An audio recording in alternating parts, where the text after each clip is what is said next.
everyone, welcome back to my YouTube channel. This is Madge, and for today's video we're going to talk about Hamster Combat Airdrop, guys.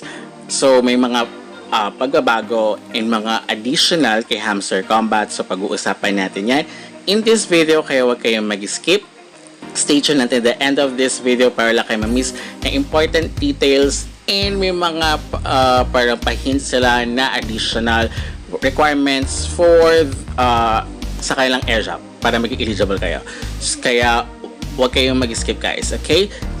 Before we jump into it, make sure you like this video, subscribe to my channel if you have not already, and ring that notification bell so you always be updated to my upcoming videos and off the clock episode. So last time, sabi ko naman sa inyo, kahit sinabi nila na profit per hour yung kanilang magiging base o basehan sa kanilang para maging qualified kayo or para maging eligible kayo, pero ngayon kasi nagdagdag sila ng minigame, but may nakalagay kasi doon way back before pa sa kanilang announcement na yung interaction or sa mga darating nila pang mga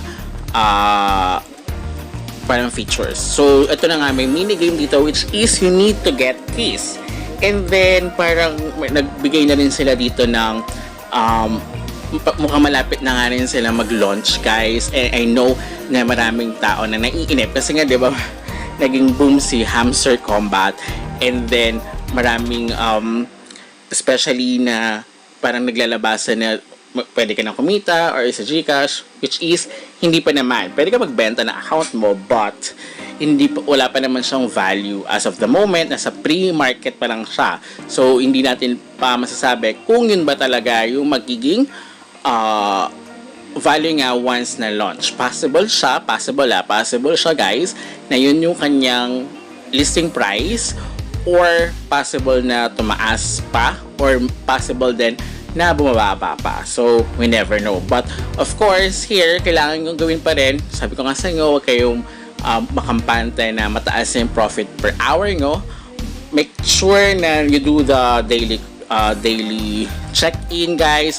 So ito na, pag once na kinilik yung airdrop, di ba dati connecting pagko-connect lang ng Ton wallet, but now ito na nga, may nakalagay dito airdrop allocation points. So soon yan, guys. So I think malapit na nga, possible this August or possible by September or something, di ba?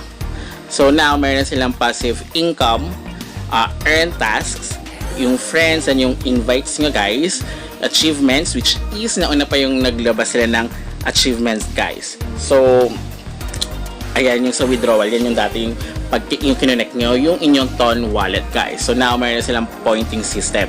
So airdrop points, all the activities that user do playing Hamster Combat convert into airdrop points. Every single thing important. So every single important, I think hindi na lang siya profit per hour. So parang adyan na yung mga hint nila, guys.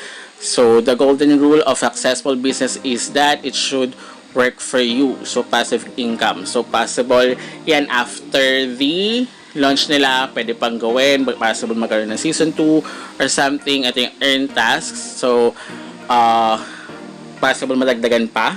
Yung achievements, which is nandun na yung makita nyo nga, parang meron doon achievement na sa profit per hour is mga 3 million, something like that. And meron yung nakaabot ng 3 million profit per hour, nakalagay doon is 1%. Parang kaya ngayon ini-aim ko mag 3 million. And then ito nga yung sa keys are valuable asset, diba? So kailangan yung mag-ipon ng keys. Although medyo mahirap siya, guys, but kahit medyo dagdag task na kailangan gawin, but kailangan pa rin talagang gawin, guys. So ito yung sa achievements. So as you can see, mag-unlock na rin ako ng skins. So I want ito is magkaroon ng kulay. So as you can see, the profit per hour is may 3 million. Watch Hamster YouTube. Isa ito sa dahil nga nagkaroon ng YouTube channel si Hamster Combat. So marami nag-iisip ng negative as well na kumikita lang siya, nag-farm tayo, something like that. Possible yun, possible naman din na gamitin nila yon para sa atin. But we never know. Talaga, once na okay yung kanyang listing price, but malalaman natin kung okay ba yung bigayan. Doon naman nakakatalo-talo dyan eh. Kung okay ba yung ibibigay nilang token for us. At once na official siya na list, ganun pa rin yung value nga, malaki makuha natin, doon naman magiging okay siya kung maganda talaga yung bigayan, guys. And then of course dito, dun nga sabi naman nila dati na you need to do all the tasks naman, guys, 'di ba? So hindi naman nila sinabi na mag-base sila sa, 'di ba, sa isa token na makuha nyo. So sinabi naman nila profit per hour, 'di ba talaga? And may nakalagay doon na end na do the upcoming tasks, which is yung daily cipher. So nagkaroon to si daily cipher, and then now the mini game, guys. So ito yung ito yung today cipher. I think iba-iba kasi yan ng time. As you can see sa baba nila, diba yung daily reward. So every 8 in the morning yan here in the Philippines. And then iba-iba yung time nila. Yung sa daily combo, mga 8 PM ata dito sa Philippines yan, guys. So sa daily cipher, kaya paminsan sa gitna pa siya ginagawa. Ganyan. Paminsan kasi after ng daily reward siya or madaling araw ata here in the Philippines yung time niya. So makita nyo naman dyan.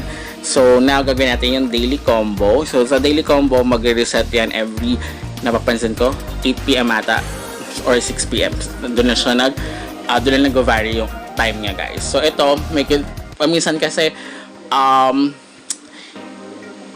tawag nito, nakakalimutan ko siya kasi nga paminsan nag-focus ako dun sa specials card, guys.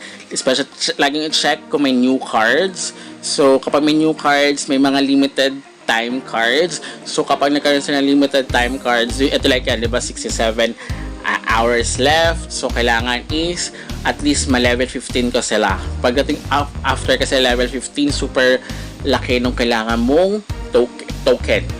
Pag ganyan. So, and then hinuhuli ko na lang yung kapag walang timer. Kasi kapag after ng timer, hindi mo na siya pwedeng may upgrade. So, kung ano kang ilan lang yung level nun, hanggang doon lang, doon sayang naman. So, yung ko lang napansin na marami ako nasayang, hindi ko na pa-level. Kasi I thought na wala lang yung timer. So, kapag may nakita kayo may timer, like dyan, you own this card. So, pag natapos yun, hanggang doon na yung level nga. So, ang dami na sayang, diba? So, and then dun din sa achievements, diba, wala pa akong level 25 na card, which is napakalaki kasi ng token na kailangan. Kaya kailangan talaga is ngayon naghahabol ako dahil possible na in the 3rd to 4th week, yun naman yung parang alam ko nakita ko sa mga kumakalat ngayon na target ni Hamster Combat na ma-launch.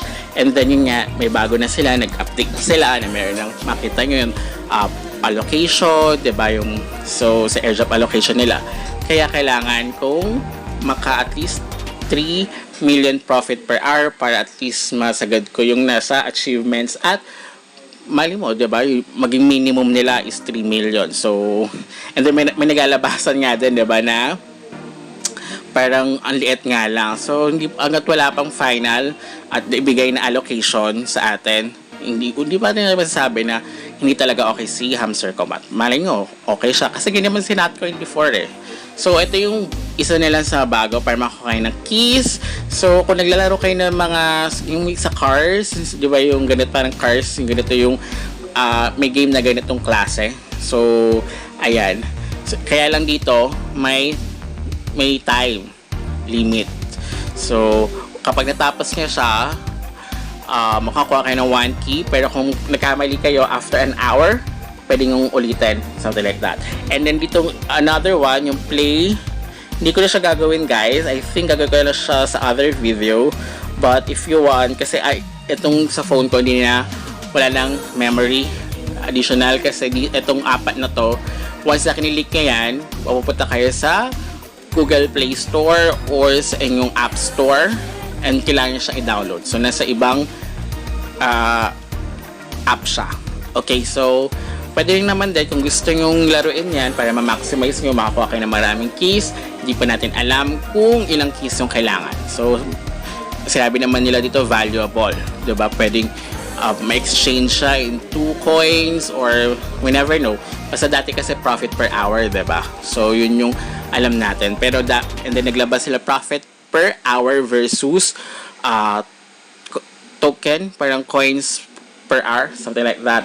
So, hanggat wala pang pinaka-final na requirements, doon talaga tayo mag-base talaga, guys. So, doon naman magkakaalam dyan kapag na-list na siya and then nagbigay na ng coins, kung okay ba yung bigayan nila, at makakuha tayo ng malaking airdrop tokens, diba? So, hanggat wala pa yung ganon, guys, pwedeng okay siya, pwedeng hindi. And then, kapag hindi talaga, sabihin, yun doon na tayo masasabi natin na finarm tayo. Pero kapag may mga naman din na alam ko si Natko yung nagkaroon din ng issue na ganito, pero kasi wala siyang YouTube channel, diba? So, ito kasi may YouTube channel. So, kumikita sila lang milyon dahil yung views umaabot ng 30, may nakita ka 30 million ata na views nila, which is malaking kinikita nila daw sa YouTube channel. So, papanood natin ng kanilang videos. Kaya maraming nagda-doubt na kay Hamster Combat, and wala pa naman silang, yun nga, parang nagda-doubt na sila kagad dahil because of that. And then parang naiinip na yung mga tao, pero wala naman kasi sinabi kung kailan talaga na specific date na TGE or snapshot, diba? Wala pa naman ganun. Yung iba nga kasi, diba, after a year bago ma-launch, diba, or after 2 years, whenever know naman, hanggat sa mag-declare sila na ito yung snapshot date, ito yung TGE date, ito yung but maraming mga exchanges na nakaka-interest, which is malaking naman din ang part na possible, kaya kita ngayon sa kanilang pre-marketing is ganun yung value. And then may mga other projects naman na hindi rin airdrop na nasa Telegram na nag-pre-listing din naman, and then okay naman siya, almost same yung price. Like si Layer 3, if I'm not mistaken, nakita ko siya sa pre-listing bago siya ma-list totally, which is naging maraming pumaldo, guys. So let's hope na maging okay siya hanggang sa magbigayan. So until next time, goodbye.